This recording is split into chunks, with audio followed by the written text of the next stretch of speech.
Bismillahirrahmanirrahim. 3, 2, 1, action. Assalamualaikum warahmatullahi wabarakatuh. Masih bersama saya Taufik Usman dan Lentera Viral lebih dari A1. Aksi kurang terpuji kembali diperlihatkan oleh oknum kepolisian ya. Kali ini oknum kepolisian di Polda Sumatera Selatan diduga melakukan tindakan arogansi, yakni menyuruh beberapa orang agar melakukan tindakan kurang baik ya. Nah, itu dalam bentuk melakukan penebangan beberapa pohon kopi dan juga beberapa pohon bambu yang ada di lahan milik warga tersebut. Yang ini notabene bukan lahan dari oknum kepolisian tersebut ya. Dan ini tentu saja akan memantik ya bagaimana reaksi dari pemilik lahan Pak Subuh yang berada di kawasan Rambutan, Kabupaten Banyuasin. Ini beliau merasa tindakan sewenang-wenang ini merupakan tindakan pelanggaran hukum.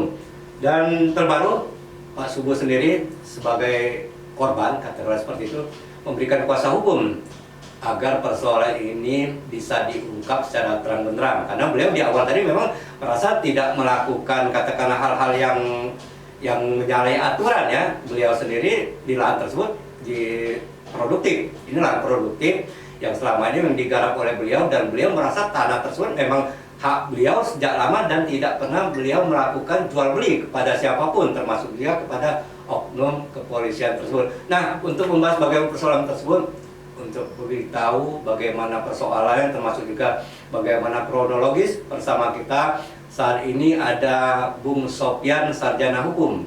Beliau adalah advokat ya, yang ditunjuk oleh Pak Subuh untuk mendampingi sekaligus juga menyelesaikan persoalan ini secara baik. Kita sapa dulu Bung Sopyan. Saya Bung Sopyan. Ya, Bung Sopyan. Bung Sopyan, di prolog kita sudah jelaskan bagaimana lahan kebun ya klien Anda Pak Subuh ini diduga ingin dikuasai secara sepihak ya oleh oknum dari polisi Polda Sumatera Selatan yang diduga melakukan tindakan arogansi, menyuruh beberapa orang agar melakukan penebangan di pohon karet di lahan klien tersebut. Nah, bisa dijelaskan ini sebenarnya persoalan seperti apa gitu Bung Sopyan? Baiklah, terima kasih. Sebelumnya klien kami pernah berkomunikasi baik secara lisan maupun via WA mengingatkan kepada oknum berinisial Y dalam hal ini mengatakan bahwa tanah tersebut atau kebun tersebut adalah milik saya. Dan tanah tersebut memiliki surat sertifikat hak milik. Bukti kepemilikan ya? Ada bukti kepemilikan. Sehingga baiknya tanah tersebut jangan dibeli. Akan tetapi oknum tersebut sepertinya sudah cukup bulat mungkinnya. Dia ingin membeli tanah tersebut atau memiliki tanah tersebut. Klien kami menolak untuk menjual tanah tersebut. Akan tetapi di kemudian hari terjadi komunikasi via chat WA dengan klien kami, antara oknum tersebut dengan klien kami. Kurang lebih inti daripada isi chat WA tersebut, yang pertama ialah klien kami mengatakan bahwa tanah tersebut adalah milik klien kami dan bersertifikat. Yang kedua, terhadap tanah tersebut hendaklah jangan diapa-apakan dulu, jangan digarap dan jangan dilakukan penebangan terlebih dahulu sebelum ada proses penyelesaian yang jelas secara hukum. Nah, terhadap komunikasi tersebut ada bukti-buktinya via chat WA, jadi itu kami lampirkan. Ya, artinya ada itikat baik ya dari klien Anda gitu Bung Sopyan ya? Benar, jadi dalam chat WA tersebut kita berurusan dulu secara hukum. Kalau memang nanti secara hukum kami kalah, kami akan ikhlas melepaskan tanah tersebut. Silahkan dimiliki tanah tersebut. Artinya klien kami mengedepankan sebagai warga negara, tentulah kita mengedepankan proses hukum, harus taat hukum, gitu kan. Tidak dengan cara-cara yang di luar hukum. Bung Sopyan, ini secara teknis klien Anda ini mengenal oknum Y ini atau tidak mengenal gitu Bung Sopyan? Secara teknis memang klien kami mengenal oknum tersebut karena istri daripada oknum tersebut merupakan warga Desa Tanah Lembak, Kecamatan Rambutan, Kabupaten Banyuasin. Artinya satu desa dan masih memiliki hubungan kekerabatan dengan klien kami dari nenek. Seperti itu. Bung Sopyan, ini infonya lahan klien Anda pernah di babat ya seperti ya apa atau ditebak ya pohon kopinya ya atas suruhan oknum Y. Ini bisa diceritakan flashbacknya seperti apa Bung Sofyan? Baik. Setelah terjadi komunikasi via chat WA, ternyata oknum anggota kepolisian Polda Sumsel ini tetap kekeh menyuruh beberapa orang untuk melakukan penebangan, pengerusakan, dan penguasaan terhadap lahan tersebut. Nah, sehingga klien kami menghubungi kami, memohon, meminta untuk didampingi secara hukum dalam penyelesaian perkara ini. Klien Anda merasa diintimidasi itu Bung Sofyan? Tentu saja klien kami merasa diintimidasi karena setelah kami melakukan cek objek perkara di tengah perjalanan terdeteksi oleh kami sebagai advokat pihak dari oknum tersebut berusaha melakukan komunikasi dengan klien kami. Ada 2 kali panggilan tidak terjawab karena klien kami sedang membawa mobil, sedang nyetir. Sehingga pada pukul 5 tanggal 15 pukul 17:12 klien kami berinisiatif menghubungi oknum kepolisian tersebut. Di dalam pembicaraan via telepon WA tersebut, dan itu kami direkam oleh klien kami. Di sana terdapat sejumlah kalimat yang memiliki narasi mengintimidasi klien kami. Dalam percakapan tersebut kurang lebih, kau ku cari, aku tahu asal usul kau, manusia ini dak kate yang suci. Aku tahu asal usul kau, aku tahu usaha kau, manusia ini dak kate yang suci, termasuk aku juga tidak suci. Sehingga klien kami merasa terserang psikologis, merasa terintimidasi, merasa ketakutan, merasa terancam. Karena oknum polisi ini tentulah memiliki alat kelengkapan seperti pistol dan lain-lain. Itulah sehingga klien kami sangat ketakutan. Dalam konteks hukum ini memenuhi unsur pengancaman gitu maksudnya ya?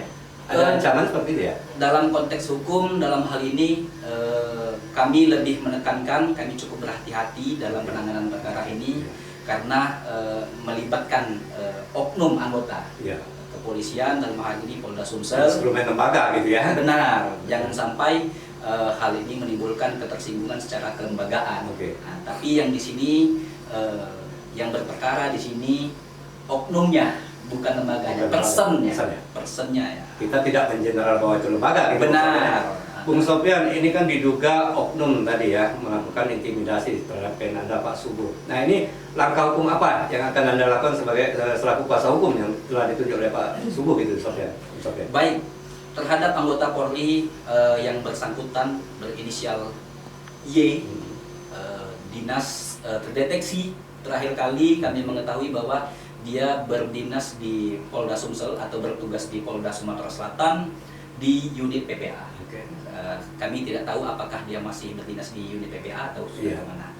Dan kami telah melakukan pelaporan tepat tadi siang, ba'da sholat zuhur, kami melakukan pelaporan di Bid Propam Polda Sumsel. Nah, kami melakukan pelaporan di sana. Alhamdulillah kami diarahkan dan kami telah melakukan pelaporan tersebut. Jadi diterima laporan kita ya? Laporan kami diterima via barcode WA langsung ke Mabes Polri. Oleh sebab itu izin kami sampaikan kepada Bapak Kapolri Listio Sigit Prabowo, Bapak Kapolda Sumsel, Sumatera Selatan, Kabid Propam, kami mohon kepada aparatur terkait, kepada pejabat-pejabat terkait agar laporan kami dapat ditindaklanjuti. Klien kami merasa ketakutan, klien kami merasa diintimidasi. Itu. Karena warga sipil kita kan? Warga sipil yang tidak bersenjata, sedangkan pihak lawan dalam hal ini yang kami laporkan ini mengingat videonya tadi itu kan ada narasi mengintimidasi bersenjata, sehingga kepolisian dalam hal ini dapat meminimalisir kemungkinan terjadi chaos di sini, sehingga tidak ada korban kekerasan atau sehingga tidak ada korban jiwa dan bertumpah darah. Selain langkah hukum berupa tindak pelaporan ke Propam Polda tadi ya, langkah hukum apa atau konkretnya apa lagi yang akan dilakukan oleh kuasa hukum gitu Bung Sofyan untuk mengawal kasus ini gitu? Baik, sebelumnya selain pelaporan terhadap oknum anggota kepolisian Polda Sumsel tersebut yang berinisial Y, sebelumnya juga kami telah melakukan pelaporan terkait tindak pidana pengerusakan di Polres Pangkalan Balai, Iya. Polres Kabupaten Banyuasin. Dan itu telah diterima di Polres Banyuasin. Akan tetapi yang kami laporkan di sana karena kami harus cukup berhati-hati, kami tidak menyentuh oknum kepolisiannya. Akan tetapi kami melaporkan ke 4 orang pelakunya yang secara langsung. 4 orang pelaku ini dikenal atau tidak dikenal juga gitu Bang Sofyan? Kebetulan 4 orang pelaku ini juga dikenal. Salah satunya adalah warga desa Tanah Lembak. Dan indikasinya, terdapat indikasi juga merupakan aparatur desa. Oke. Dan keempat mengaku bang suran oknum polisian tadi gitu Bang Sofyan ya? Dari percakapan, dari informasi yang ada, keempat orang ini juga mengakui bahwa saya disuruh oleh oknum Y tersebut. Oke. Bung Sofyan, selain langkah hukum, apakah mediasi masih kita buka itu Bang Sofyan? Kalau mediasi kita cukup berhati-hati juga Oke. kita melihat bagaimana situasi dan kondisi ke depan. Iya. Bung Sofyan, ini kan menjadi pertanyaan publik juga. Klien Anda memiliki tanah tidak begitu luas, hanya sekitar setengah hektar seperti itu ya. Nah ini kan menjadi pertanyaan juga. Kenapa lahan ini harus katakanlah diambil secara paksa seperti itu, Bung Sofyan? Mungkin ada indikasi lain mungkin? Pada dasarnya, kami tidak berani untuk berspekulasi dalam hal ini tanpa ada bukti data yang cukup. Akan tetapi kami lihat bahwa tanah oknum anggota kepolisian tersebut yang berinisial Y ini berbatasan langsung dengan tanah milik klien kami. Dan di sebelah barat mungkin ya, itu ada tanah lagi milik pamannya dari klien kami. Gitu. Ada seperti itu, indikasi seperti itu ya? Ya. Persangkaan pasal terhadap oknum kepolisian ini apa yang sudah selama ini dilihat oleh Anda gitu Bung Sofyan? Baik, setelah kami pelajari posisi kasusnya segala macam, kami masuk ke peraturan kepolisian Perpol nomor 7 tahun 2022 tentang kode etik profesi kepolisian Republik Indonesia, masuk di pasal 12 huruf E. Nah, baik, izin saya bacakan tentang bersikap, berucap dan bertindak sewenang-wenang. Kemudian masuk di pasal 13 huruf M. Di huruf M dinyatakan di situ melakukan setiap pejabat Polri dilarang melakukan tindakan kekerasan, berperilaku kasar dan tidak patut. Nah, jadi kami masuk ke kode etik profesi kepolisian. Karena polisi profesional harus mengayomi seperti itu gitu Bung Sofyan ya? Benar. Tidak menakuti atau lebih intimidasi seperti itu. Harapan Anda Bung Sofyan mungkin di akhir podcast kita, mungkin harapan Anda kepada pihak polisian atau kepada oknum Y sendiri mungkin seperti apa Bung Sofyan?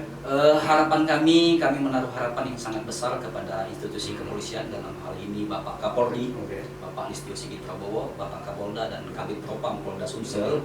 Di tengah-tengah bagaimana maraknya, gencar-gencarnya tentang reformasi Polri, tentulah hal ini menjadi bahan yang cukup menarik untuk sebagai bahan evaluasi di tubuh kepolisian internal mereka ya? Internal mereka. Oke. Baik, terima kasih Bung Sofyan. Sarjana hukum demikian tadi ya penjelasan dari advokat Bapak Subu yang pemilik lahan melalui kuasa hukumnya Bung Sofyan sarjana hukum. Beliau tadi sudah secara gamblang menjelaskan bagaimana sebenarnya persoalan tanah ini sebenarnya tidak ada masalah ya, karena Pak Subur sendiri memiliki legalitas yang kuat, sertifikat hak milik seperti yang dijelaskan di awal. Dan ini memang menjadi pertanyaan kenapa lahan beliau yang selama ini sudah digarap dan tidak ada persoalan, belakangan ini ujuk-ujuk menjadi persoalan. Nah nanti kita akan tunggu juga bagaimana komentar ya, kita masih mengharapkan ada ruang juga, ruang publik terhadap oknum Y. Silakan nanti akan kita konfirmasi juga gitu bahwa atau melakukan konfirmasi ke pihak kita akan siap.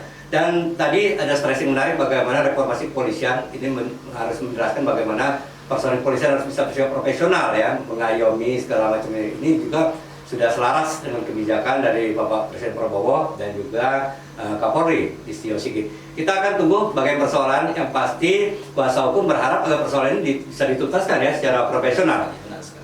Dan itu tadi 10 menit penjelasan beliau mengenai persoalan lahan di rambutan Kabupaten Banyuasin yang sejauh ini mungkin status quo Bu Sabian ya. Benar. Dan status quo, dan kita tunggu bagaimana pihak Propam sendiri ya untuk mengusut atau katakanlah mengungkap persoalan ini dengan bersikap profesional.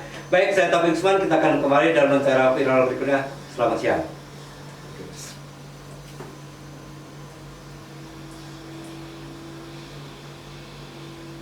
Cut. Sip.